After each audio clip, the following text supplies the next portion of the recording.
আসসালামু আলাইকুম ইয়া রাহমাতুল্লাহ ওয়া বারাকাতুহু। সকল ভাই বোন কেমন আছেন? আমার ভিডিওটাকে কোথায় থেকে দেখতাছেন জানাবেন। আর আমার এই ইউটিউব চ্যানেলে আপনারা কোন ধরনের ভিডিও পাবেন, বিশেষ করে কোনো ফান ভিডিও আমার চ্যানেলে পাবেন না। আমার চ্যানেলে পাইবেন আপনারা কিছু গাছন্ত চিকিৎসা, যা শতভাগ কার্যকারী।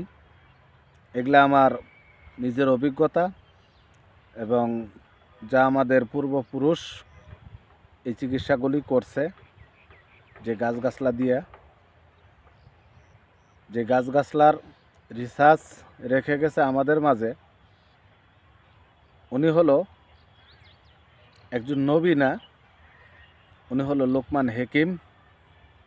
ওনার সাথে সকল গাছে কথা বলতো।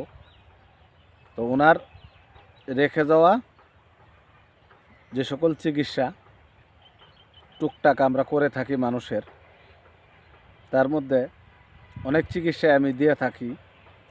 তার মধ্যে একজনকে বলছিলাম যে আপনার যেহেতু ঠান্ডা সর্দি, তাহলে আপনি এক কাজ করেন, উপস্থিত যদি ঘরে মধু থাকে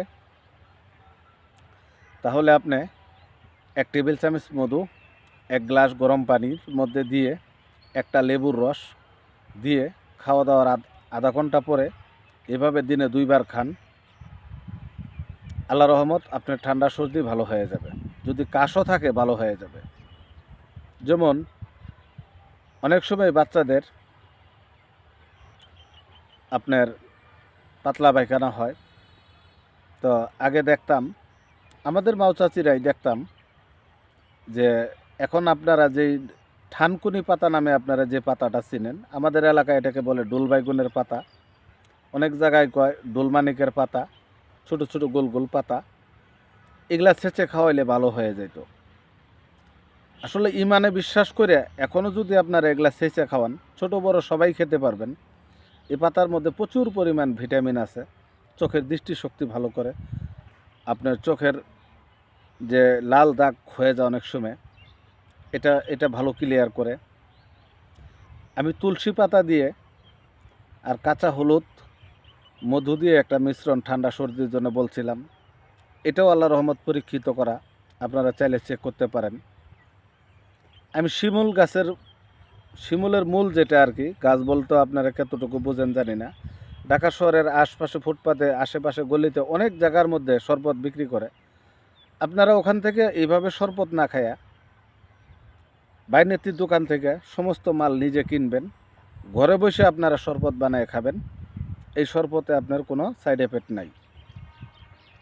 এই যে শিমুল গাছের আলুর কথা বললাম, যে এটা গ্যাস্ট্রিকের 1 নম্বর ওষুধ, এটা প্রস্রাব ক্ষয়ের 1 নম্বর ওষুধ। আমি অনেক হালুয়ার ভিডিও দিছি, আপনারা চাইলে দেখতে পারেন। এই যে মধুবাদাম আপনারা কিভাবে বানাবেন, আমি এটারও ভিডিও দিছি, আপনারা চাইলে দেখতে পারেন। নিজে তৈরি করে খান, নিজে মাল কিনেন, অরিজিনাল সব কিছু দেখেন, নিজে অরিজিনাল মধু সংগ্রহ করে 1 মাস সেটা সেবন করেন, তারপরে কয়েন যে শক্তি বাড়ে না কমে। আসলে ভিডিও বড় হয়ে গেলে আপনারা দেখতে চান না, এই জন্য ভিডিও বেশি বড় করা যায় না। তারপরেও আমি তো চিকিৎসামূলক ভিডিও দেই, ছোট করা যায় না। তা আপনারা আমাকে যারা সাবস্ক্রাইব করে ভালোবাসা দিয়ে আপনাদের কাছে গ্রহণ করে নিছেন, সবাইকে আসসালামু আলাইকুম ইয়া রাহমাতুল্লাহ ওয়া বারাকাতুহু। যারা এখনও নেন নাই, যদি আপনাদের সামনে আমার ভিডিও যায় তো ইনশাল্লাহ সাবস্ক্রাইব করে নেবেন, লাইক শেয়ার করে দিবেন। আপনারা লাভবান হবেন আমার দ্বারাই। আপনাদের ইনশাল্লাহ লাভ ছাড়া ক্ষতি হবে না। আমি কোনো ভুল পরামর্শ কাউকে কখনো কোনো দিন দেই না। যদি আপনাদের কাছে ভিডিওটা গ্রহণযোগ্য হয়, আমি জোর করব না, তাহলে লাইক শেয়ার করবেন, সাবস্ক্রাইব করে দিবেন। সবাই ভালো থাকবেন। আসতে নতুন বৎসরের সকলকে আমি সরিষা ফুল দিয়ে বরণ করে নিলাম।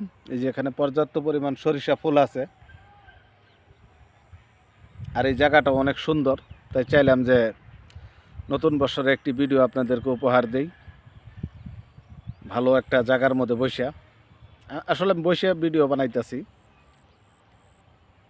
তো সবাই ভালো থাকবেন, সবার জন্য শুভকামনা করি।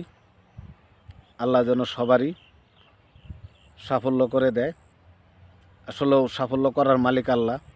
আপনারা আমাকে শত চেষ্টা করলেও সাফল্য করতে পারবেন না। যদি আল্লাহ আমাকে না চায় তাহলে কিছুতেই সম্ভব না। আবার মানুষের ভালোবাসা ছাড়াও সম্ভব না সফলতা হওয়া। তো সবাই ভালো থাকবেন। আল্লাহ হাফেজ।